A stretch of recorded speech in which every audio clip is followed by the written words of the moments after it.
that is within 14 days. If not satisfied, then escalate your problem to the Independent Broadcasting Authority.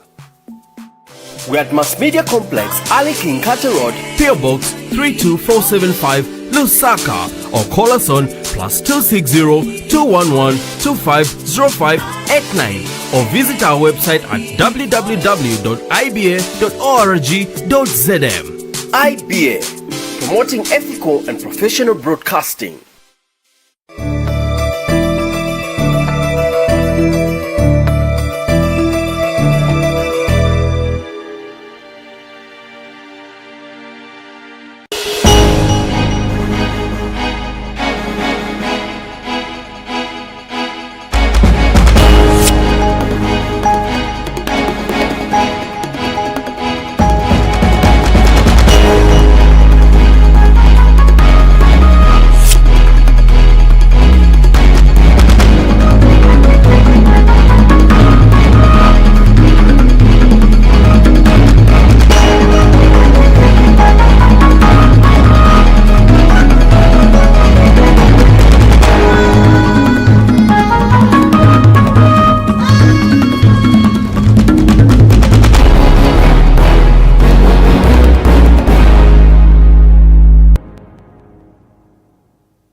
It's a beautiful welcome. Thank you so much for joining us on Hope Channel Zambia, media that changes lives. Stories making headlines on our news today. UPND Media, ZESCO meet to tackle load shedding concerns. Zambia's trade surplus jumps to 3.3 billion kwacha in August 2025. Petauke Town Council completes desk delivery in Kaumbe schools.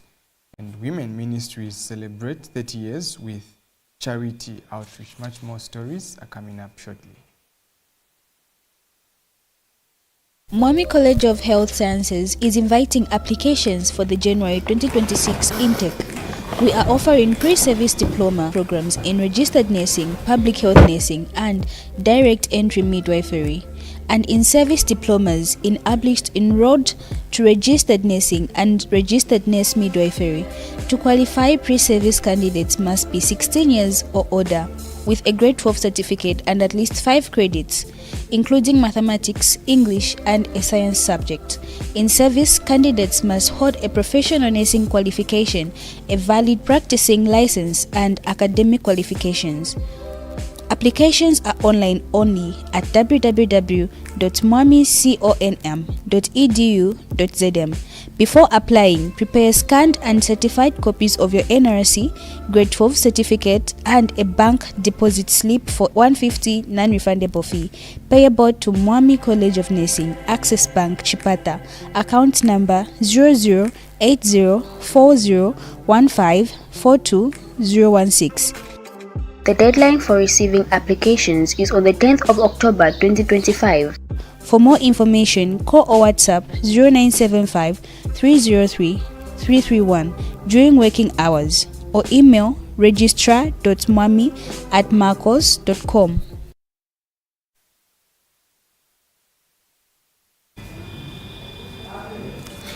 My name is Mwene Mianga, and here are the details. The United Party for National Development UPND Media team has held a joint engagement with Zambia Electricity Supply Corporation ZESCO Limited to discuss solutions to the country's current load shedding challenges. ZESCO Director of Corporate Support Services, Chairman Sabika, said the utility is implementing a range of measures to diversify power generation and speed up delivery on new projects. Ms. Sabika explained that ZESCO is scaling up solar power, described as a low-hanging fruit, which, while exploring coal, wind and other renewable sources to reduce over-reliance on hydro generation. She said diversification is happening both by source and by geography, with new power projects being developed in northern parts of the country. Meanwhile, UPND Media Director Max Moe said the engagement was aimed at giving the media accurate, expert information on Zambia's energy situation. He noted that this direct access to statutory institutions would help journalists fact-check, better inform the public, and provide balanced coverage. When we're talking about the energy mix and diversifying of sources, we're saying that we can't be monodependent. We can't be using one source of generation alone, which for the past many years has been hydro, hence adding the solar. But it's not just solar, we're also looking at coal, we also are looking at other sources. I think you've heard of wind and all of that. But I think it's also important to appreciate that when you talk about diversification, you're also talking about diversifying the geography. If you look at the profile of our generating assets, most of them are in the south of the country. There was a question about going north, and definitely, yeah, that is something that is happening. There's so many resources in the north that we're using. So diversification is happening at source level and also happening at geographical level. That is happening. It's also important to appreciate that over so many years, I think the last power plant other than KGL was built more than 30 years ago. I think in the 70s or something like that. I don't know how many people were born by then already. And many factors go into why there hasn't been investment in the power sector over so many years. One of the factors is obviously tariffs. So when you want to attract capital, people need to get their money back, and that has been a hindrance. So when you hear this discussion about tariffs, I would want to implore you to take an interest and see how that has affected, or continuing to pay low tariffs will affect power supply going forward. Colleagues, this was deliberate so that we can get more expertise information on a number of questions we have. I perceive a number of us have benefited and we have had so many questions answered. The beauty with using statutory institutions is that they'll give you information not only from an expertise point of view, but information that you can verify tomorrow. And on our side as a media team, we really appreciate you. Engineer Chipeta, Ndia Mumba, where's the other engineer? He's stepped out. Yeah, and the group. We really appreciate, and we hope that this marks just the beginning of more engagements with the press. Opposition Democratic Progressive Party President Antonio Mwanza has called on government to reintroduce subsidies on electricity and fuel to ease the cost of living for citizens. Mr. Mwanza says Zambia has the capacity to restore subsidies if it effectively utilizes tax revenues from the mining sector. He cited the Auditor General's report, which shows significant amounts of unaccounted for money, public funds, arguing that such resources could be redirected to benefit Zambians through targeted subsidies. Mr. Mwanza urged government to prioritize accountability and prudent management of national resources to support social protection measures. He said reinstating subsidies would help cushion households and businesses facing rising costs of production and energy. As DPP, would suggest the following things. First of all, Zambia must bring back subsidies on fuel and electricity. And they'll tell you, does Zambia have the capacity to do that? Yes, it has. The Financial Intelligence report, the Auditor General's report have showed you that we as a country are losing up to $4.8 billion, not kwacha, $4.8 billion every 12 months from the mining sector alone for unaccounted for tax evasion, tax avoidance, transfer pricing. Zambia's trade surplus widened sharply in August 2025, signaling stronger export performance and continued diversification of the economy. The Zambia Statistics Agency, ZAMSTAT, says the country recorded a 3.3 billion kwacha trade surplus in August, up from 0.4 billion in July. Speaking at a press briefing, Acting Statistician General Sheila Mdenda said exports surged by 12.2% to 29.8 billion kwacha, driven mainly by growth in intermediate goods and raw materials. Ms. Mudenda disclosed that traditional exports, dominated by copper, rose to 18% to 18.8 billion kwacha, while non-traditional exports increased 3.6% to 11.1 billion kwacha, underscoring the importance of diversification in sustaining Zambia's trade balance. She added that imports rose slightly by 1.4% to 26.5 billion kwacha, reflecting higher costs for consumer goods, raw materials and intermediate products. Ms. Mudenda said between January and August 2025, Zambia's total trade stood at 364.1 billion kwacha, representing an 18.8% increase compared to the same period in 2024. Cumulative total trade for January to August 2024 and 2025 shows that it was an increase of 18.8% in August 2025 compared to August 2024.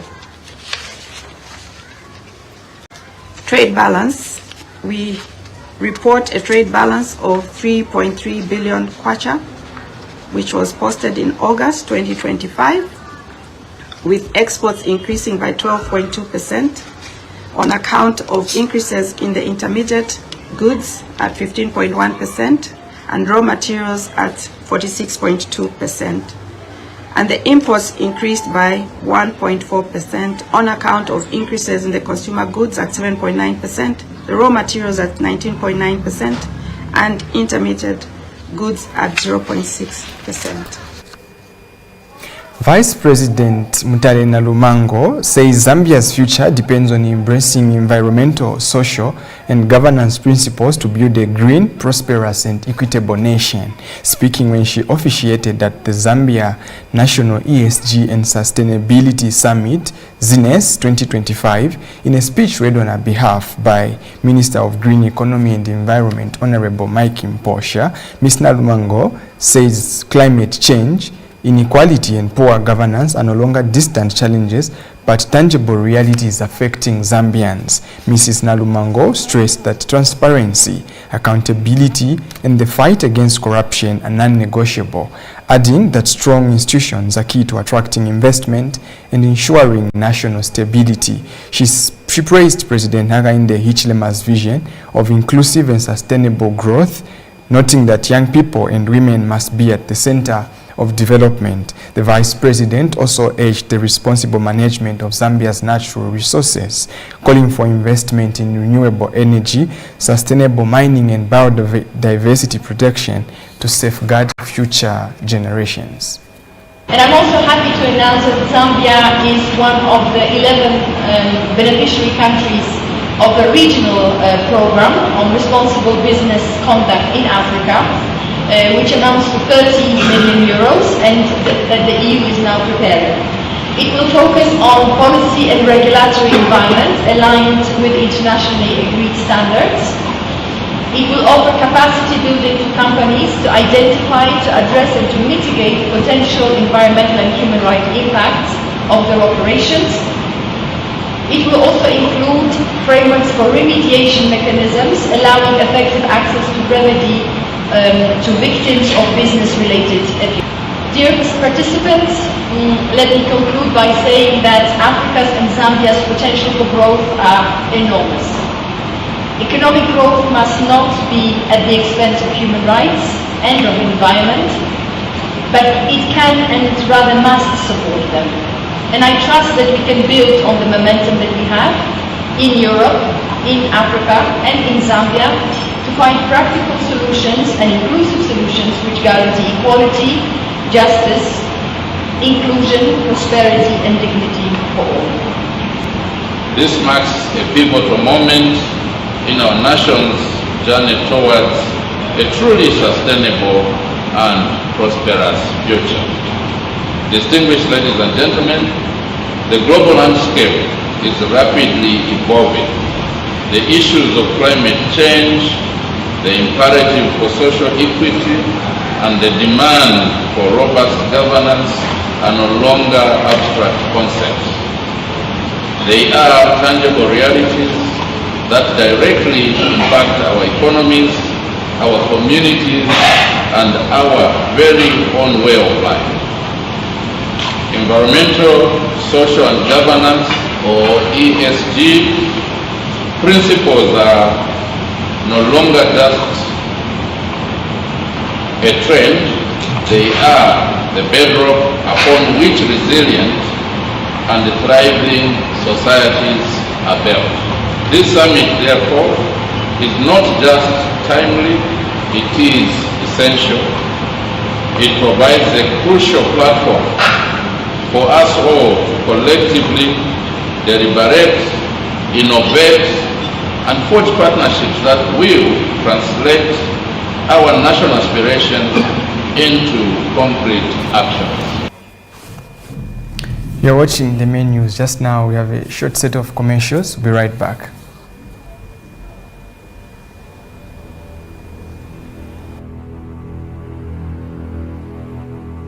Mwami College of Health Sciences is inviting applications for the January 2026 intake.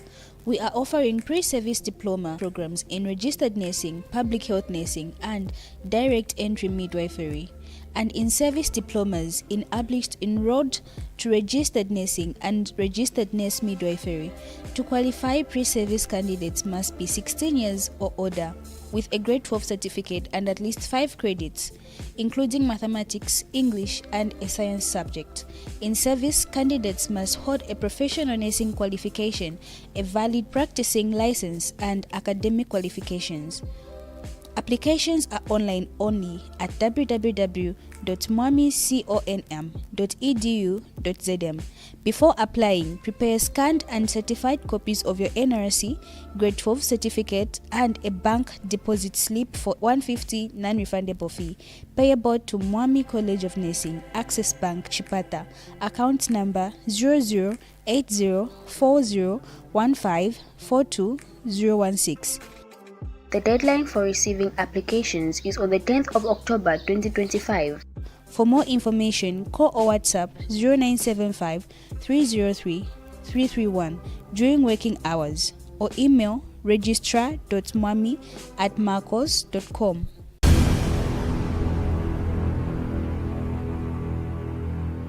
For the rest of the news, the Petauke Town Council has successfully delivered 100% of the school desks earmarked for Kaumbwe constituency under the 2023 Constituency Development Fund (CDF), according to Town Council Director of Engineering Aaron Mwanavunga. The local authority worked to fulfill the presidential directive that no child should sit on the floor in classrooms. Zanis has details. Following the presidential directive that no child should sit on the floor, the Petauke Town Council has fully delivered desks to all the schools in Kaumbwe constituency of the district.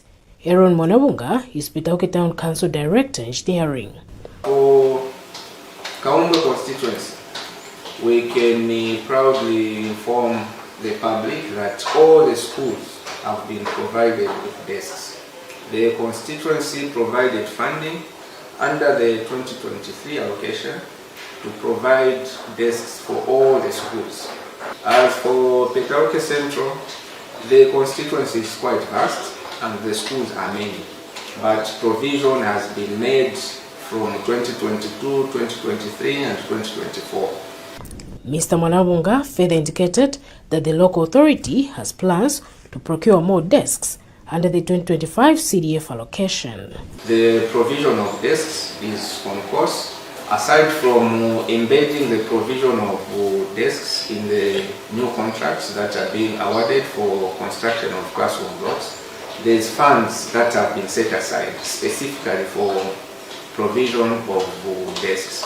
Earlier, Petauke District Education Board Secretary Siwiziwe Musendeke appealed for more desks to be delivered, especially to schools in Petauke Central. We have received quite a number of desks for the learners in our various schools. However, we still have a very big challenge because by today, as I am speaking, we have received over 15, the actual target is 15,000 desks. But we still have some hiccups, especially in Petauke Central. Kaumbwe constituency, things are much better. Even the desk distribution, they are on a higher side than Petauke Central. However, everything has been channeled to the local authority, and we hope that they will work around the clock so that this problem is sorted out as soon as possible. Pato Dimbani, Sanis News, Peter Oke.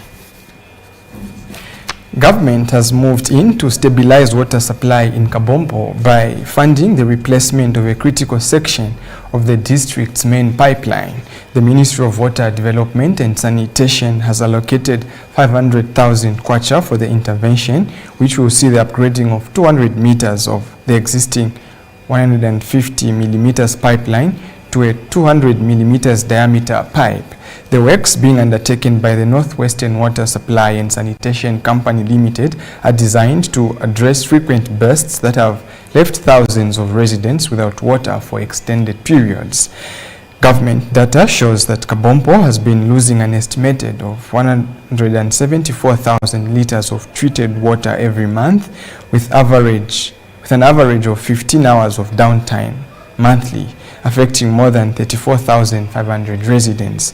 Of all the allocated funds, 400,000 kwacha will go towards procurement of the materials now being delivered to the site, while the balance will support database surveys to assess services levels beginning with Solwezi. The intervention is part of a broader 2.7 million package by the ministry to reduce non-revenue water losses and improve access across Northwestern Province. In addition to the pipeline replacement, the water utility company is implementing complementary network rehabilitation measures to enhance service delivery and reduce losses. This is contained in a statement issued to Hope News by the ministry's principal public relations officer, Prince Chioni. The Ministry of Water Development and Sanitation has funded the replacement of a critical section of the rising main pipeline in Kabompo, Northwestern Province, as part of government's continued efforts to stabilize water supply in the district following years of recurring disruptions. The project being undertaken by Northwestern Water Supply and Sanitation Company Limited involves upgrading 200 meters of the existing 150 millimeter pipeline to a 200 millimeter diameter pipeline.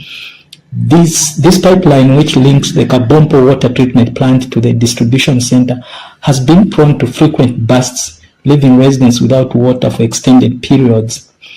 According to government data, Kabompo loses an estimated 174,000 liters of treated water every month due to bursts, while the utility company records an average of 15 hours of downtime monthly. These disruptions or these interruptions have affected the entire network, which saves over 34,500 residents. To address this situation, government has allocated 500,000 kwacha towards the intervention.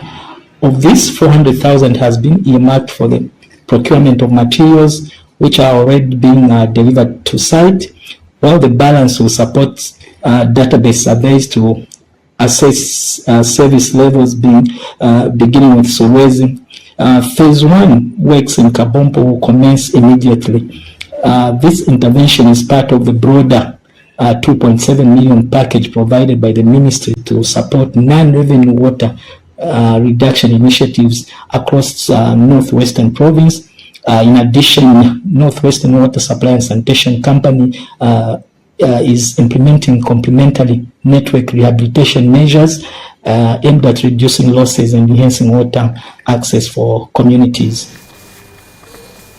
Meanwhile, government has intensified measures to protect underground water and surface water sources in northern and Muchinga provinces amid growing threats from climate change and human activity. Minister of Water Development and Sanitation Collins Nzovu says he is deeply concerned about the declining water ground yields in Muchinga province and rising water levels on Lake Tanganyika in northern province. Through the Water Resources Management Authority and the Chambeshi Water Supply and Sanitation Company, the ministry is stepping up interventions to safeguard critical water systems. In Isoka district, groundwater at Kasoka and Chui Springs has dropped sharply, increasing the time needed to fill a 300 cubic meter tank from 2 hours to 8 hours. Encroachment on catchment areas is suspected to be a major cause. Meanwhile, in northern province, rising water levels in Lake Tanganyika are threatening intake infrastructure, low-lying settlements, markets and schools, increasing the risks of flooding, shoreline erosion, and outbreaks of waterborne diseases such as cholera and malaria. Minister of Water Development and Sanitation, Honorable Collins Nzovu, has expressed deep concern over two pressing water challenges. These are declining groundwater levels in Muchinga province and the rising water levels on Lake Tanganyika in Northern Province. The minister has directed the Water Resources Management Authority, WAMA, and the Chambeshu Water Supply and Sanitation Company, the utility responsible for water and sanitation services in both provinces, to intensify measures to safeguard critical groundwater and safeguard surface water systems, which are increasingly under threat from climate change and human activities. Recent assessments have highlighted two urgent concerns. In Muchinga province, groundwater yields at Kasoko and the Chuwe Springs in Isoka district have declined sharply. The time required to fill a 300 cubic meter storage tank has increased from 2 hours to 8 hours, and also encroachment around catchment areas is suspected to be a major contributing factor to this problem. And in Northern Province, the rising water levels in Lake Tanganyika are threatening Chambeshu Water Supply and Sanitation Company intake infrastructure and nearby lakeshore communities. And also low-lying settlements, markets and schools face growing risks of flooding and shoreline erosion. These conditions threaten property, disrupt fishing and small-scale farming, contaminate drinking water sources, and increase the risk of water and vector-borne diseases such as cholera and malaria. The women's ministries of the Seventh-day Adventist Church worldwide are celebrating 30 years of ministry this year. As part of the commemorations, the Southern Zambia Union Conference Women Ministries Department visited 2 schools and a clinic in Kapirimposhi, where they donated assorted items including clothes, books, sanitary products, and foodstuffs. Women's Ministries Director Dr. Elime Chivende, quoting from the book of Matthew, said, "Inasmuch as you do it for the least of these, you have done it for me. Silver and gold we do not have, but we have our hearts and love to give." In receiving the donations, Muteteshi Secondary School Deputy Head Teacher John Taulu thanked the women's ministries for the timely donation, saying it would make a real difference to learners. The women's ministries team also visited Mulungushi Clinic situated at Mulungushi University. Speaking on behalf of the clinic in charge, a representative expressed gratitude to the women's ministries for supplementing government's efforts to improve the lives of the people in clinics and hospitals, especially women and children. Ngosa Kalumba has details in the following report. 2025 marks a significant milestone for the women ministries of the Seventh-day Adventist Church. 30 years of empowering women and saving communities. As part of their celebrations, the Southern Zambia Union Conference Women Ministries embarked on a community outreach program in Kapirimposhi. The team visited 2 schools and a clinic, donating assorted items ranging from clothes and books to sanitary clothing and foodstuffs. Dr. Elime Chiwende, Southern Zambia Union Conference Women Ministries Director, highlighted the importance of their mission. As daughters of Zion, we don't just feed ourselves spiritually, we also look out for the poor. In the book of Matthew, Christ says, "Inasmuch as you do it for the least of these ones, you've done it for me." We don't have a lot of money, but we have a heart to give. So today we came here, we gave them exercise books, we gave them pens, we gave them pencils, we gave them baby clothes, because we have a lot of young girls here who have babies. We also gave them sanitary pads. We partnered with ADRA and we've given them the reusable ones so that they can keep washing and coming to school, because usually they miss school when they're having their periods. We also bought them clothes for the same students. Some of them are very needy. That's the best we could do. We gave them work. Also, we gave them the great controversy, so that we don't just give them material things, but we also feed them spiritually. We also gave them magazines for their magazine, for their library. So here we are. At the clinic, that's where we are taking the bulk of our material, because we are partnering with ADRA. We are taking blood pressure machines, all manner of testing machines like pregnancy tests, malaria tests, your blood sugar machines. I mean, we are just supplying all the basic needs for a clinic. The deputy head of Mtete Secondary School expressed gratitude for the donations, emphasizing the impact on the students' lives. As the saying goes, imiti kula empanga. Today's children are the future leaders of tomorrow. Today we are very delighted to receive the Women Ministry Department of the Seventh-day Adventist Church, who promised to interact with our learners. It can't go without mention that the donation that is going to be left with our learners is going to go a long way. We have a bigger number of learners who are here at Mtetesh Primary, almost 1,700. And these books, there are learners who are coming from homes where they cannot afford to buy a book. But with these books, we really know that the learners will do better. How I wish they were here to receive their presents. May God bless you people. The Women's Ministries team also visited Mulungush Clinic, where they were thanked for supplementing government's efforts in improving health care, especially for women and children. So on behalf of the in-charge and all the facility staff, just want to say thank you for everything that you brought for us, because it took your initiative, your time for you to actually decide and to bring these things. And it's an honor for us to receive them and to use them as we tend to our patients. So many things that have been brought here that we actually need as a facility. So we're pretty sure that they'll go a long way and it will help someone. The challenge that we're having when it comes to the BP machine, there are days where we have various clinics like antenatal and OPD, then we only have one BP machine. So it's strenuous. We ask patients to trek just to get BP readings. So with this, it will really help the facility. Thank you so much. Kalumba Ngosa for Hope News in Kapidimponshi. Story closes our bulletin. Here are stories that made headlines. UPND Media ZESCO meet to tackle load shedding concerns. Zambia's trade surplus jumps to 3.3 billion kwacha in August 2025. Petauke Town Council completes desk delivery in Kaumbwe schools. Women Ministries celebrate 30 years with charity and outreach. My name is Mwene Mianga. On behalf of the entire production team and crew, bye for now.